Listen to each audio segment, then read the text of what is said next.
Alright,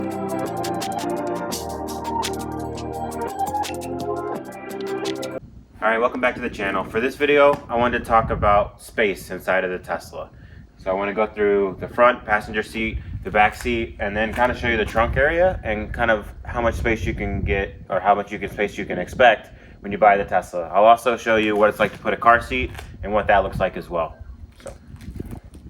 Alright, so first let's do the passenger seat. So in the passenger seat, I've already went ahead and put it all the way forward. So this is basically the room when it's all the way forward. Just for reference, I'm 6 feet tall.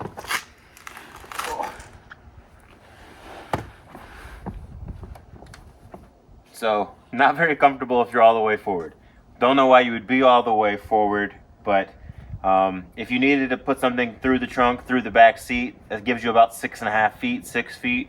So you would expect your passenger to be looking like this if they're about 6 feet tall. If you go all the way back with the seat,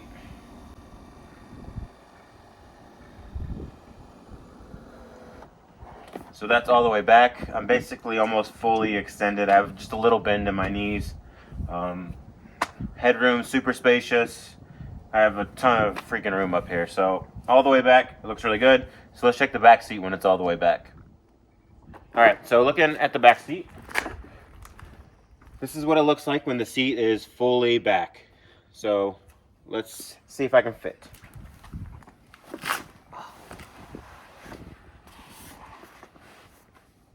That's actually not terrible. To consider this being all the way back, with the back not like fully up, it's that back in a nice reclining position, it would be comfortable.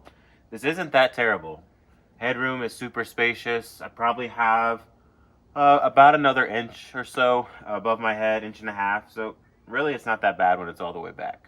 All right, so let me move over to the middle seat and let's see if you could actually fit a comfortable adult here in the middle. The great thing about the Tesla, and I think most electric vehicles in general, is the whole back floor is flat, and that's because of the battery pack at the bottom. So having that flat makes it super easy to fit someone here.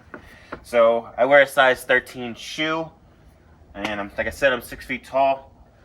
Sitting upright in this position, it's actually not that bad.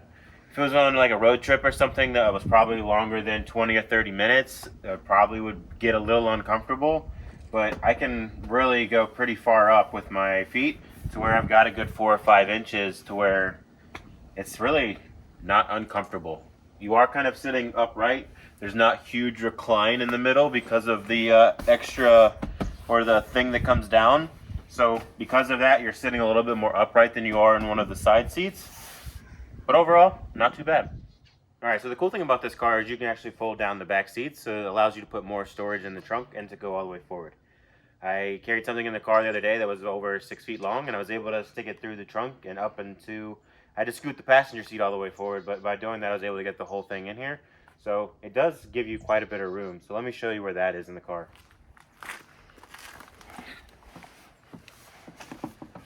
So if you look up here, it's got the little black lever. You're just gonna pull up on this, the seat will fold down, and you can do it on both sides.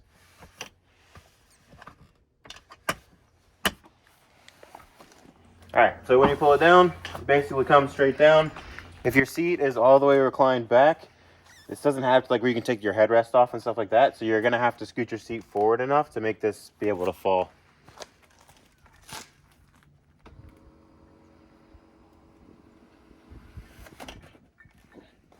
So with the seat forward all the way, or not all the way, it's about half the way. So if you look here, I can still get in the car,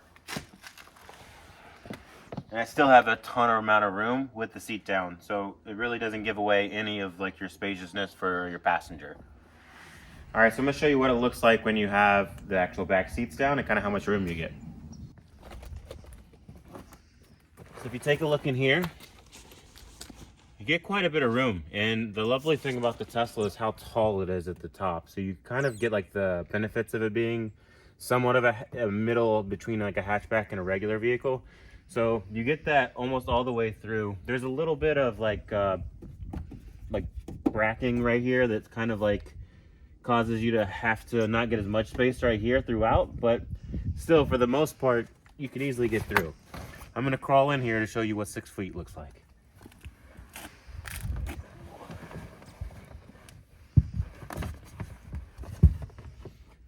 So as you can see, 6 feet can get in here pretty easily, and I have a little bit of extra space. So a lot of tons of storage, and yeah, a lot of space.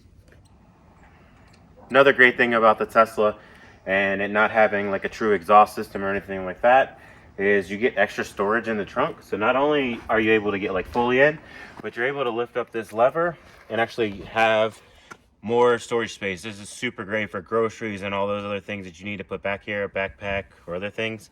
So it's really nice to have this, and this whole thing comes out. So even if it's a little bit higher than normal, but you need a nice little base to make sure it doesn't roll, it's pretty sweet having this in here and being able to put it back. And it's super sturdy and really nice to have. Something else great that you get with an electric vehicle that you don't get with a regular gas-powered car is being able to store things in the front. Now, unlike the trunk, you can't just open this from the outside. You actually have to open it from your screen on the inside. That's a small price to pay to have extra storage. So when you open this up, you still have extra storage here where you can put groceries, a backpack, a small piece of luggage to take to the airport.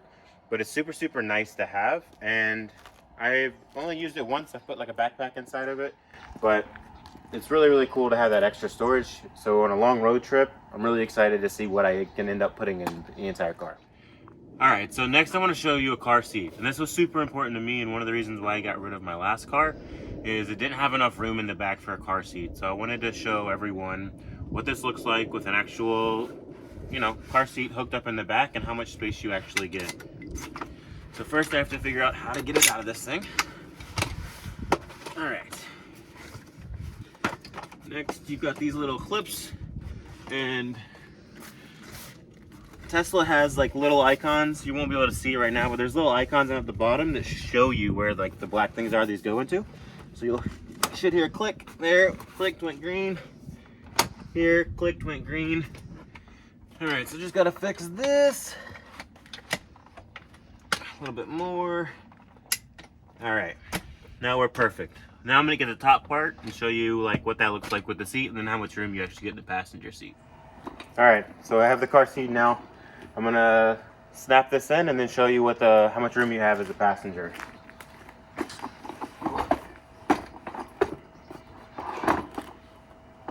So as you can see right now, I can't get it in because the passenger seat is not up enough, and the passenger seat currently is set to where I was able to get something into the trunk to be able to drop the seats in the back. So I need to scoot that up even more than what it was.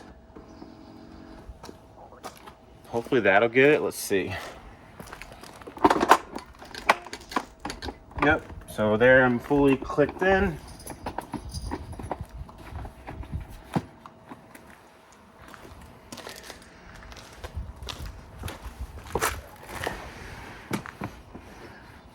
And as you can see, I still have quite a bit of room. My knees are not up into the dash.